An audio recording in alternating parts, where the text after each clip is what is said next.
જય શ્રી કૃષ્ણ, રામ રામ અને જય માતાજી. દરેક શિફ્ટમાં બે ચાર પ્રશ્ન આવા આવે કે ના સ્ક્રીન ઉપર દેખાડી દો. બેઠક વ્યવસ્થાના પઝલના ક્યાં સુધી છોડતા રહીશું? જો આપણે છોડીશું તો એને તો જેટલી સંખ્યા જોઈએ છે, જેટલાને પાસ કરવા છે એવા લોકો આને કરી જશે, તો તમે ને હું રહી જઈશું. એટલે આપણે આનાથી દૂર નહીં ભાગવું પડે. આપણે કોન્ફિડન્સ રાખવો પડશે, આપણા ઉપર હિંમત રાખવી પડશે, વિશ્વાસ રાખવો પડશે. મી ટુ, મેં બી કરી શકું, હું પણ કરી શકીશ. તો એક પ્રશ્ન જોઈએ અને તમારામાં આત્મવિશ્વાસ ભરાશે, ના સર અમે પણ આ કરી શકીએ. બસ એનાથી મોટું શું હોય કે તમારી અંદર એક કોન્ફિડન્સ જનરેટ થાય, તમે બી એક પોતાની જાતને બિલ્ડ કરી શકો કે હું પણ આવા પ્રશ્નો કરી શકું છું. એના માટે તો આ સિરીઝ લાવીએ છીએ, એના માટે તો આ પ્રશ્ન કરાવીએ છીએ. પ્રશ્ન વાંચીએ તમે, બરાબર છે? શું કહે છે તો કે ભાઈ પ્રશ્ન કહે છે A B C D G H અને I એક ગોળાકાર ટેબલની આસપાસ કેન્દ્ર તરફ મોં રાખીને બેઠા છે, બરાબર? એની જમણી બાજુથી ગણતરી કરવામાં આવે છે તો A અને Hની વચ્ચે ફક્ત બે જ લોકો બેઠા છે. H અને Dની વચ્ચે ફક્ત બે જ લોકો બેઠા છે.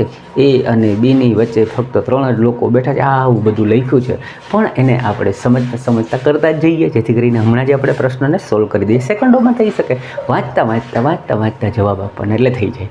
ઓકે, જુઓ જઈએ આપણે વાંચતા બેઠકને ગોઠવતા જઈએ. પેલી લાઈન જઈએ, એની જમણી બાજુથી ગણતરી કરવામાં આવે છે. તો હું એ જે છે પહેલાં એને જ અહીંયા બેસાડી દઉં. ઓકે, થોડું ડિસ્ટર્બન્સ રહેશે.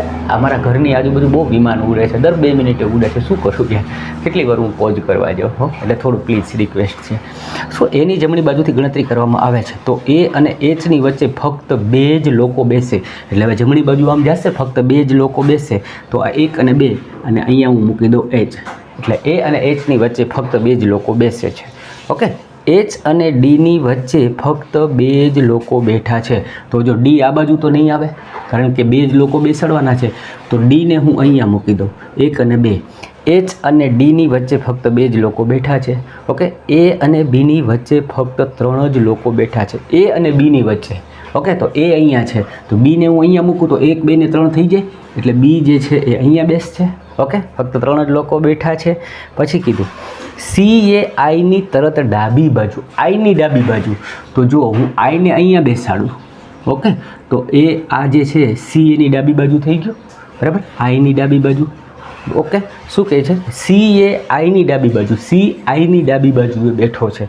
ઓકે, બેસે છે. હવે Gની ડાબી બાજુએ ત્રીજા સ્થાને કોણ? G કોણ છે?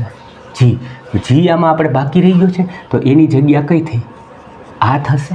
ઓકે, હવે જુઓ બધા કેન્દ્ર તરફ બેઠા છે તો પ્રશ્ન પૂછ્યો છે કે Gની ડાબી બાજુ ત્રીજા સ્થાને કોણ? તો Gનું મોઢું ક્યાં છે? આમ છે, બરાબર? બધા કેન્દ્ર તરફ મોઢું રાખીને બેઠા છે એવું આપણને કીધું છે. ડાબી બાજુ ત્રીજું, 1, 2 ને 3, આ ત્રીજા સ્થાને I બેઠો છે. નીચે જવાબમાં જુઓ, તમને પ્રશ્નમાં જ નીચે દેખાશે જવાબ શું છે? I છે ને, I બેઠો છે ને. કેટલી સેકન્ડમાં થાય? ખાલી વાંચતા આ તો આપણે સમજવા માટે ઓલું કરીએ, પ્રશ્નને વાંચીએ. પરીક્ષામાં થોડું એવું કરવાનું. પરીક્ષામાં શું કરવાનું?